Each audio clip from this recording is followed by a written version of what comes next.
Welcome to Friends and Neighbors. You know, it's always a good day for me to be here. I so enjoy bringing our guests to you.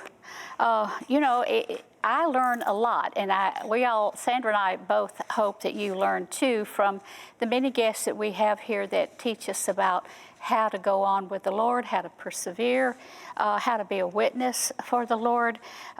We always try, and really we do, to get the better guests for you so that it will help you along your journey, along your race with the Lord. And today, I've been asked to do a little devotional, which is highly unusual. Excuse me.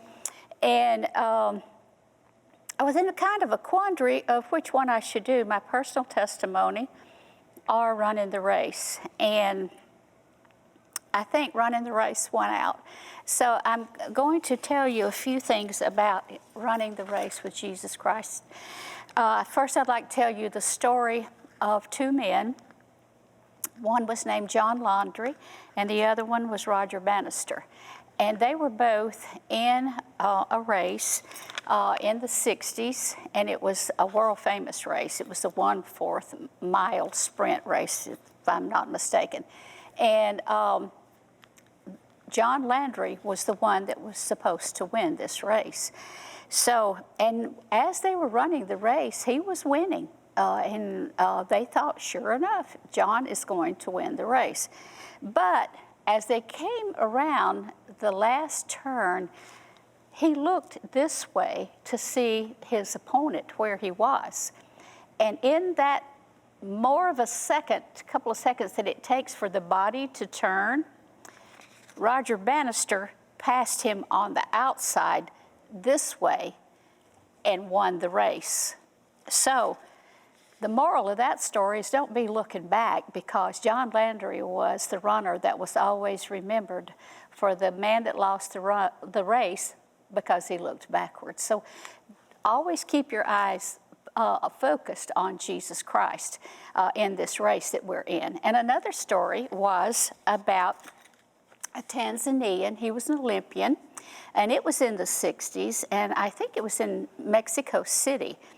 And it was supposedly the hottest day on record there, because if you think about it, they're way above sea level, and they get 1/3 less of oxygen than we do here at sea level. So 18 of the Olympians went out of the race because they couldn't take the heat, and they couldn't take the fact that their lungs were not getting enough oxygen. So the Tanzanian, Akwari was his name, and he was starting to run, and he fell. Well, when he fell, there was like 60 other runners, and they trampled him, and they dislocated his knee, gashed it open, needed stitches. His head was gashed open, and he had a bruised shoulder. But he decided that he would go on with the race, and so instead of being taken to the hospital, he called for the medics there at the track and said, just bandage up my knee, and I'm going to get back in the race. Well, they all begged him. They said, no, don't do that. That's going to further cause injury to your leg, to your knee. And he said, no, I'm going to go on. I'm going to get in this race. So he starts in the race, and about an hour after the one that won the gold medal for that race had finished and crossed the line, Akwari came across the line as the last place winner. So everyone was leaving, and everybody was just about gone, and but Akwari was still there at the track, and a reporter went up to him and said, why did you do it? You were in such horrible pain, and you knew you couldn't win. Why did you keep in the race? And Akwari looks at him and says, my country didn't send me here to start the race. My country sent me here to finish the race. And I thought, isn't that exactly what Jesus Christ wants us to do in this race that we're in for Him? We're to finish the race. And you know, a race can be grueling. It can be tough. You can have a lot of failures along the way. You can have a lot of heartaches along the way. But we're never to give in. Don't get tripped up by the devil. And don't look backwards. And because if you get your eyes on what's back there instead of the prize that is ahead of you, you will get tripped up and you'll lose the race like John Landy did. If you can just remember that God said, I'll never leave you nor forsake you. I'm with you until the ends of the world. I have some scriptures here for you that I want to read about being in the race. One is Hebrews 12:1, which says, therefore, we are surrounded by so great a cloud of witnesses. Let us also lay aside every weight and sin which clings to us, and let us run with endurance the race that is set before us. Now, you got to look here and see that a weight is different than a sin. A sin is the sins that Galatians speaks about. And it's adultery, fornication, lying, stealing, cheating, all those lust, those different kinds of things.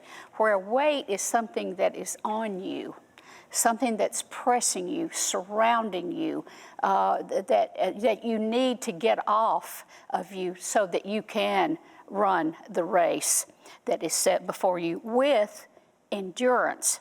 Now, 2 Timothy 4:7-8 says, I, meaning you, I have fought the good fight of faith.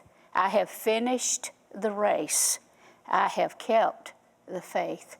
You have to keep the faith while we're in this race. A lot of times things will discourage you. Things will try to steal your faith. The devil certainly will. But that's when you stand, and you stand because you know that Jesus Christ has already finished the race and is waiting for you at the finish line to give you the prize. So what is the prize? The prize isn't heaven.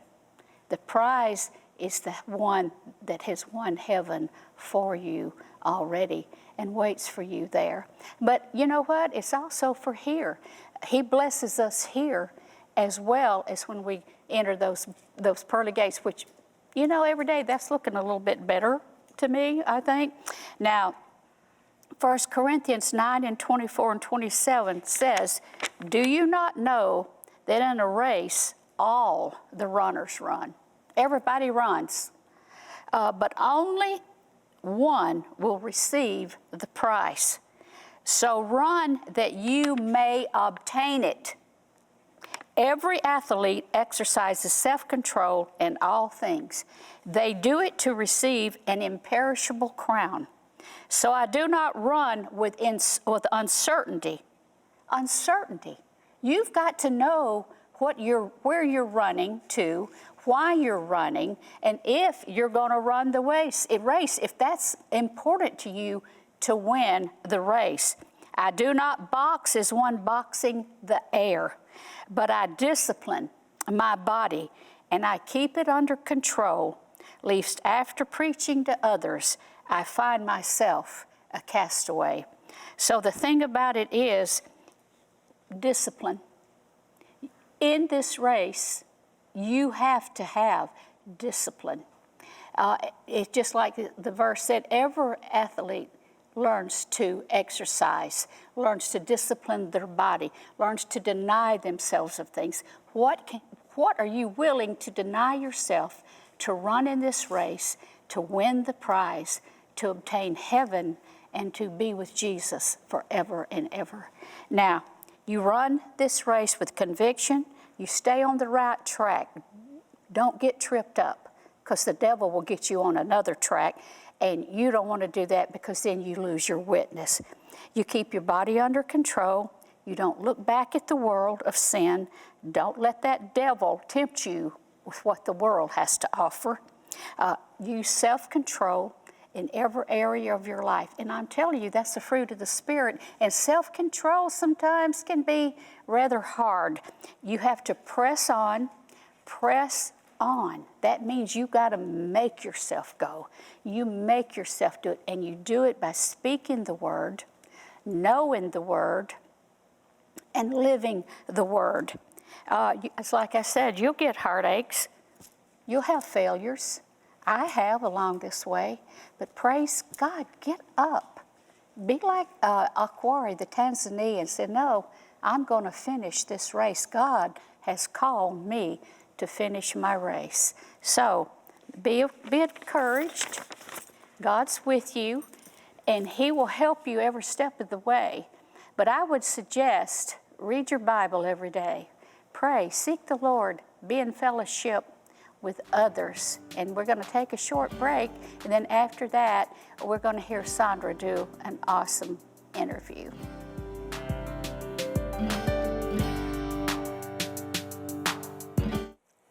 Hello there. I am joined today with a prominent author, businessman, and most importantly, a Christ follower who loves to give advice to people who are entering or re-entering the business field. He has written many books, or 3 books.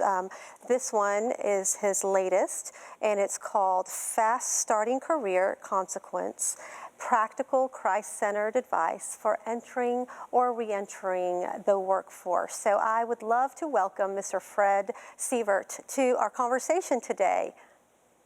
Thank you, Sandra. Good to be with you. It's very, very good to see you, and I trust that today finds you doing well. And I'm looking forward to diving into this particular book. I would love for you to share with our viewers how God directed you to write it, especially during this time that we find ourselves in. Yeah, well, the genesis of the book really was a conversation I had with my adult daughter after she graduated from college.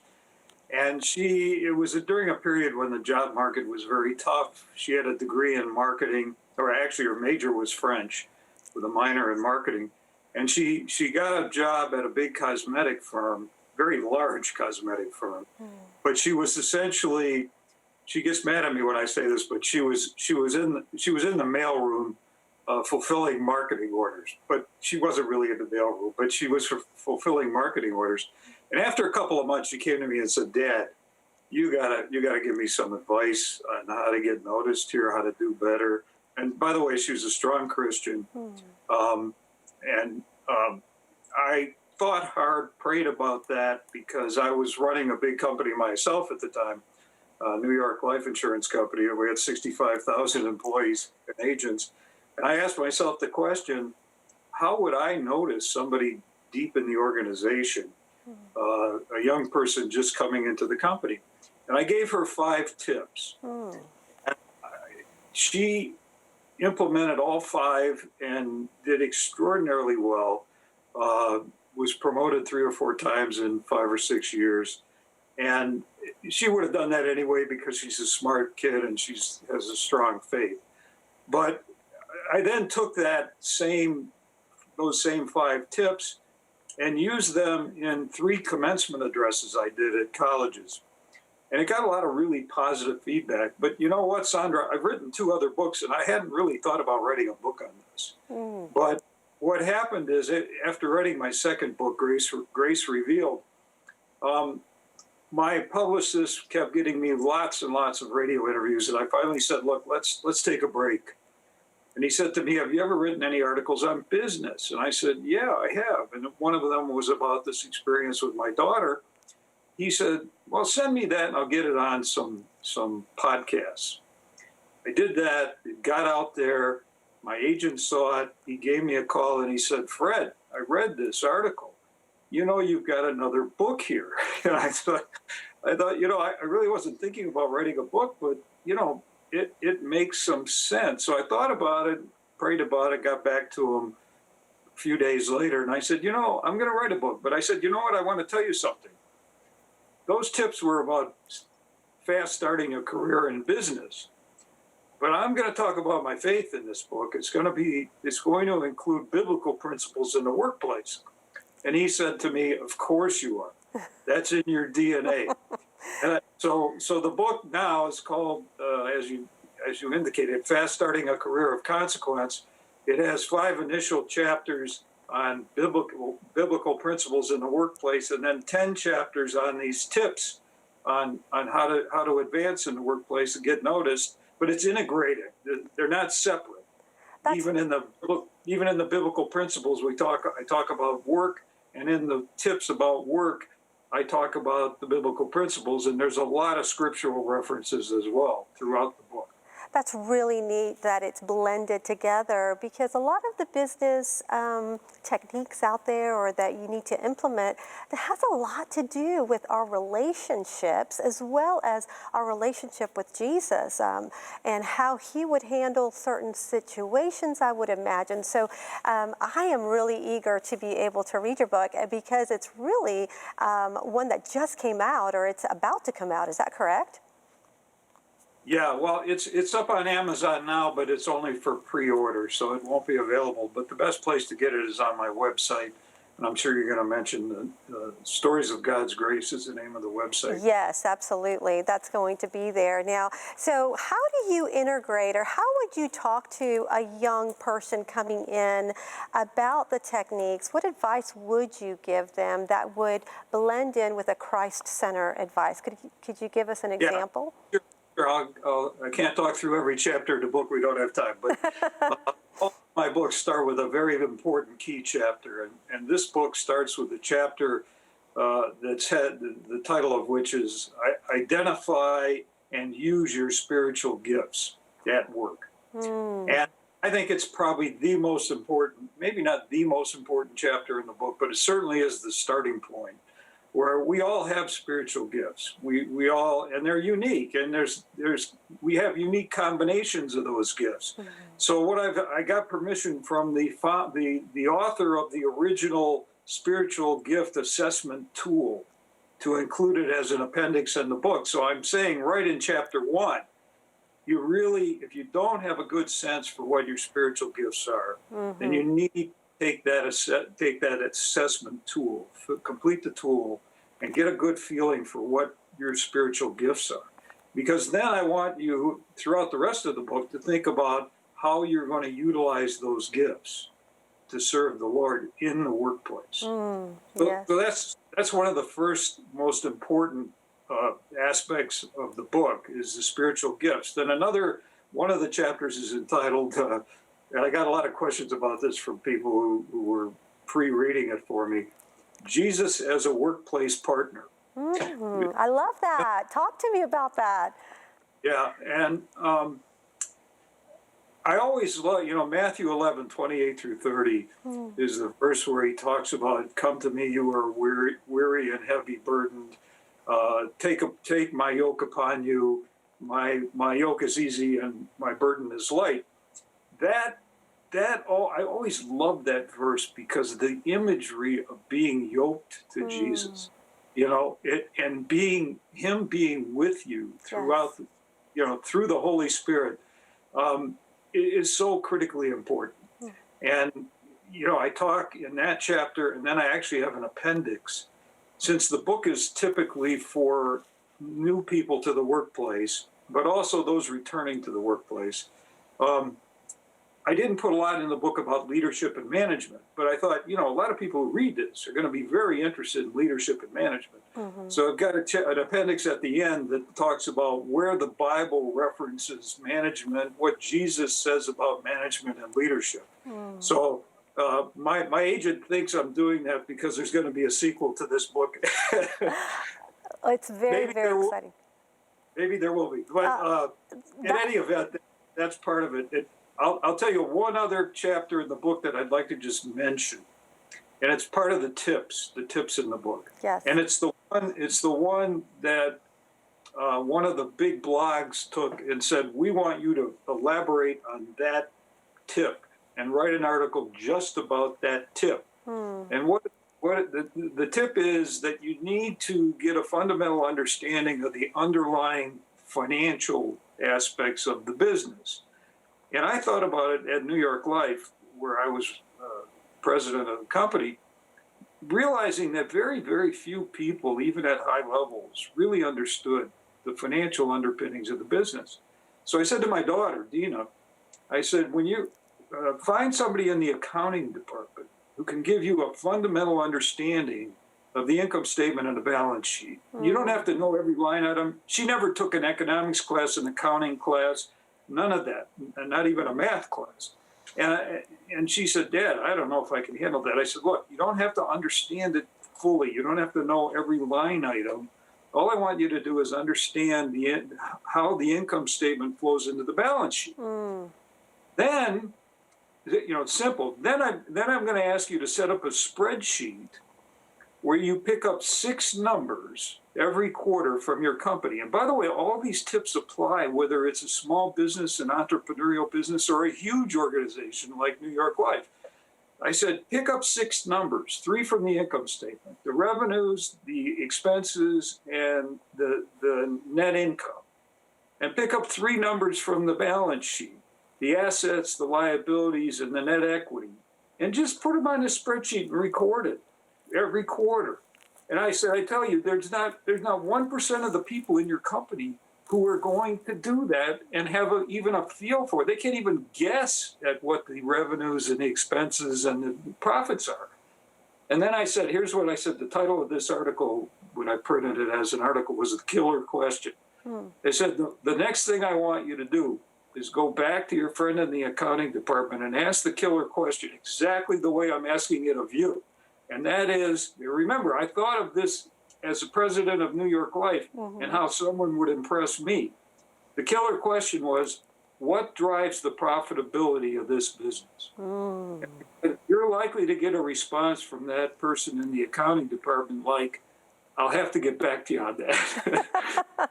But I said I wouldn't be surprised if the CEO of the company hears about this girl in the marketing department who's asking questions like that. And you know what? He did. He did. And I've gotten feedback like that from many people where I gave commencement addresses that talked about that same tip. That's a tremendous tip. That is such a tremendous tip and a nugget of gold, because you're sowing a seed. You're wanting to know about the company so you can help it grow and thrive in the culture that it's in. You mentioned in the workplace, I love how you mentioned to think of it as Jesus as your coworker. Did I hear you correctly when you said that? Well, I use the word partner, but in that chapter, I really refer to it more as coworker, but yeah. My goodness, in the workplace, you have got such a wealth of information with your just expansive business career and being the president of such a large corporation, to incorporate Jesus' values that I call into your community and your workplace. Don't you think in a society in the state that we are now, we're missing that, where the humbleness, the golden rules of also treat others the way you would like to be treated, those relationship buildings, so then you can then continue to grow a business? Do you think that we're missing that as a young in our society right now? Absolutely. And you haven't read the book, but it's remarkable the things you're asking me, because chapter 5 of the book, the title is Apply the Golden Rule. Wow. with employees and customers, because a lot of people don't realize Jesus actually said the golden rule. Yes. It's in Luke 6, I think, verse 31. Do unto others as you would have them do unto you. And that whole chapter in my book is about treating the customers the way you'd want to be treated. Treat the other employees the way you'd want to be treated. That's part of it. Absolutely. Well, what do you hope to accomplish? We only have a few more minutes left in this conversation, which I would love to have more time with you, but what do you hope to accomplish with the book and your work? Well, my passion really has been to impact the lives of others. As you probably read, I retired early from New York Life and went off to divinity school at age 59. And it was all about enhancing my spiritual education and development great experience, by the way. And I really want to use my spiritual gifts and my knowledge and my background, both in business and in faith-based activities, my church relationships and so forth, to impact the lives of others. So what I really hope about this book is that it'll touch people, that they will succeed. And think about, I added that re-enter the workplace late when I was doing the subtitle. It was quite late when I decided to add that to the subtitle, not even realizing the pandemic, about the pandemic. And, I viewed it as really providential that I added that to the subtitle when I was thinking just about adults coming off child rearing or veterans coming back from the military service. But now, millions of people are going to be coming back to work, and many of them may even be reimagining what they're going to do in the future, given what they've just gone through for the past year. Yes. This book is going to give them, as the title says, a fast start. So I hope that the book gets out there. I'm not really that concerned about the number of sales, other than to the extent that it's going to impact a lot of lives. And the most important thing to me is it incorporates faith-based values and principles. Thank you so much. And I have that sense, and I feel that God's hand of providence is on it.